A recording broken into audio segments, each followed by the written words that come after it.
1.15.2. This has some major bug fixes, but it also has a few extra features. So I have gone through all of the changelogs and pulled out my favorite features from 1.15.2 to share with you guys. So here we are inside of Minecraft, and we are currently in 1.15.1. I decided I'd show you 1.15.1 and then what it would become in 1.15.2 to show you some of the bug fixes and feature updates. Now, whenever I switch between the two versions, you'll notice where it says 1.15.1. Now switch to say 1.15.2. Woo!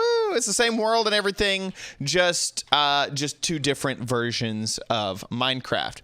And the first thing that I actually want to talk about, the most exciting thing that I want to talk about, has to do with 1.15.2 before we jump into the before of what it used to be like in 1.15.1, because this feature did not exist at all. This is totally brand new. And that is a new game rule, and that happens to do with the trader and the illager patrols. So now a new game rule of do trader spawning and do patrol spawning are brand new. This is fantastic. It does basically what it says. That will enable or disable the patrols from spawning in your world and the wandering traders from spawning in your world. So we could set these both to false, because who wants them? Not me. These are super duper annoying to deal with. But the patrols, they will spawn and then they kind of have a point that they need to get to. And so there's actually like AI that is guiding them from one location to another.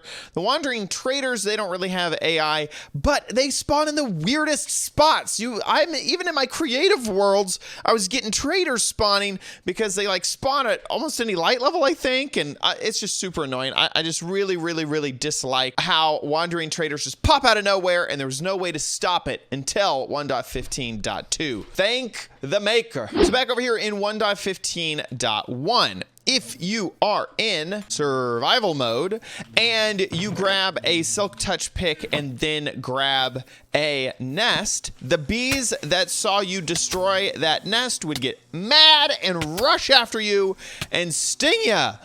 Maybe to death if there happen to be enough of them, but it doesn't look like there are. Back in 1.15.2, really, that doesn't make any sense, because if you're using a silk touch tool, you're actually not destroying or breaking anything. And a bee does need to be around and witness it, because if you, I don't know why, but I always hold shift whenever I silk touch one of these nests, because if you pick it up when there are no bees around, well, the bees are locked inside of the nest. So if there's no bees to witness, it won't matter anyway. But there was a bee right there. It didn't get mad because you're not actually destroying or breaking anything, because you're using that silk touch enchantment.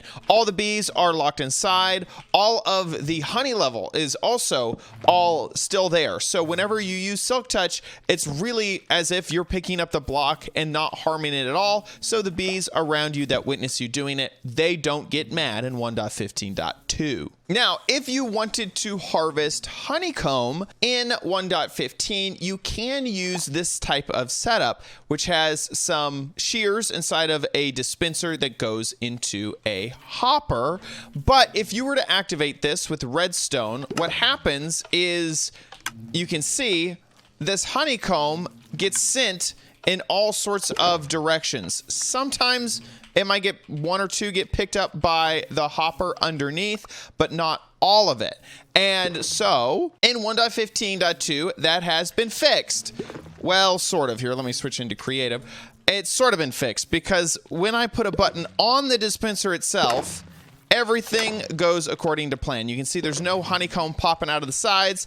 The hopper underneath picks up all of it. I had already run this before, so you can see, but there's no entities around. There's no items on the ground.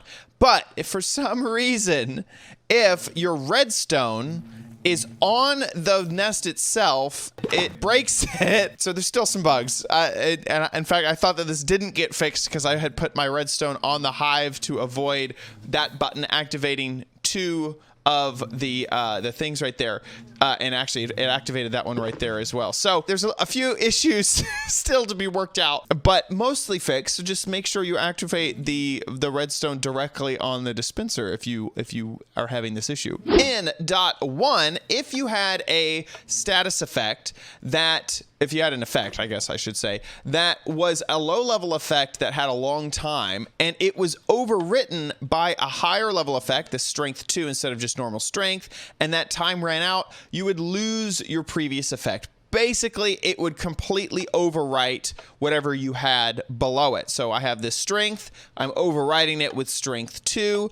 Unfortunately, that strength 2 is a really short amount of time. And so once the strength 2 goes away, there is no more strength behind it, basically behind the scenes hanging out, waiting for itself to reassert itself. That is not the case in dot 2. So I still have the same strength with a long timer, and then I give myself strength 2 with a short timer, but once strength 2 goes away, I go back to the original strength. This is a 4-second timer, as you can see, and you can see, ooh, I'm at 4. I missed the button. Dang it. Well, the timer keeps going. So we're right there at 8 minutes. So when this timer ends, you'll see it's at 7 minutes and 56 seconds. So that timer of the low level effect, that keeps going on in the background, but you'll get exactly however much you had before the other effect took over once that effect that is stronger disappears. So it's nice that if you use a low level potion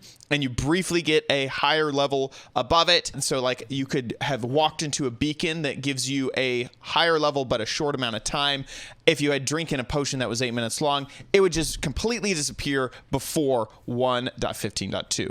Another issue in 1.15.1 is if you were wearing a pair of elytra and you were going up ladders, if you happened to hit space while you were on the ladder, basically activating your elytra, that would happen. You would activate your elytra and you would fall. And if you happen to be looking down while this happened, you'd go straight into the ground really, really fast. And this is kind of annoying because it's an unintended effect. If you just accidentally clicked jump while you were on the ladder, there's no way to unactivate your elytra to grab back onto the ladder.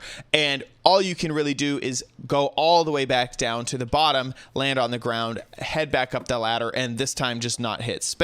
In 1.15.2, that's been fixed. I know that I sound like a broken record, but if you hit space while on a ladder, that does nothing, which is really, oh, look, and I activated my creative mode.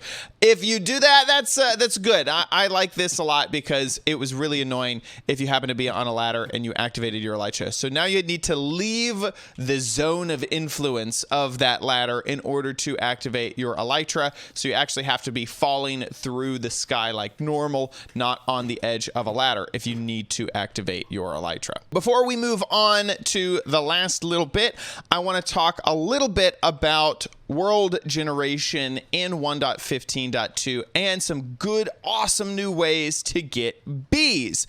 So we've always had a chance of the bee nests spawning in either a plains or a sunflower plains biome.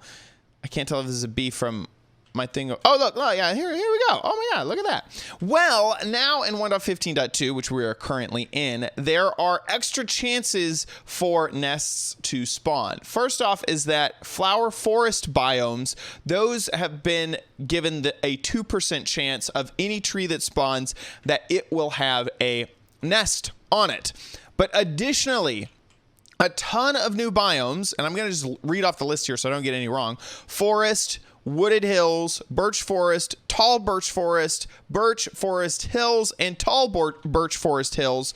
Those all now have a chance to spawn the nests, the bee nests as well. It's a much reduced chance. So it is a 0.2% chance versus the 2% chance that you get for plains, sunflower plains, and the flower forest biomes. But those biomes that I just listed, the forests and birch forests and all those, they cover a much bigger area of the game than the plains and flower forests. Flower forests are very, very rare, and plains and sunflower plains, they don't spawn with a lot of trees inside of them. So it looks like I just naturally found one. Yeah, look at that. Oh my gosh. Okay, perfect. So this forest biome right here, it has some bees somewhere. I can't find their nest quite yet. I'll hope to find it. So, oh, it looks like I found one over here. I don't know if this is the same nest, but there you go. So it's a greater reduced chance. It's a much reduced chance that they will spawn. But because these biomes are so much more prevalent, I feel like, and they take up a huge amount of area, I feel like the chances that you accidentally bump into a nest are way, way better now that you can spawn bees in these much larger and much more prevalent biomes. On top of that, in every single biome, I think this is an extreme hills over here, so I'm gonna show this off over in this biome, and hopefully we'll get lucky. Oh my gosh, this extreme hills biome is right next to flower forest biome, and that biome has all sorts of bees already in it. Okay, well, anyway, we could do that here. Let me just locate desert pyramid. There we go. So I can pull this off in a desert just fine. It doesn't matter what biome. Is this right next to? Gosh darn it, game. I can't get a break. So in order to get a nest to spawn in literally any biome, there's a few things that you need. Either a birch or an oak sapling. It can be either of them. Any type of flower, and then of course something to grow your tree on. And if you grow a tree next to a flower, and that is within a 2-block space, and that can be diagonal if you want, and you can also decide to use bone meal if you want. So let me switch over here, grab some bone meal and grow this tree. If you grow it, then you have a 5% chance that as that tree grows, that it will contain a bee nest as well. So that is a really cool option that if you have a tree farm, every once in a while, 1 out of 20 of those trees will have a net. Oh, I got one live. Oh my gosh. That's awesome. That was really, really cool. So there you go. So you have a chance that when it grows, it will also have a nest on the tree itself. I've done a lot of experimenting with this, and one of the reasons I wanted to show this off in a desert is that there's no way that a nest would spawn in a desert normally. Some of my experimenting showed that diagonally is completely fine if you want your flower to be there. It does need to be within 2 blocks on the exact same axis as the sapling. So it couldn't, like right here is not going to work, but down there will. And then if I put it right here, this would not work, but up there will. So it needs to be on the same plane as the sapling. And I think that leaves will screw up the chances. I don't think that this nest will take the place of a leaf, and also the nest will check to see if it has an open air space. I do remember that. So a nest will not spawn in this situation where there's nothing, where there is something in front of the entrance. So you do need to make sure that there aren't leaves in the way. If you try to farm trees over and over and over again, you need to make sure that there's some way to get rid of all of the leaves so that you can have a few nests possibly spawn.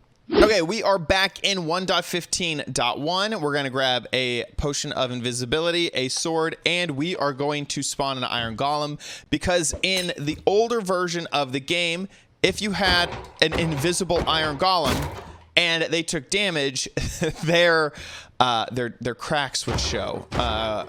Those aren't very invisible cracks, sir.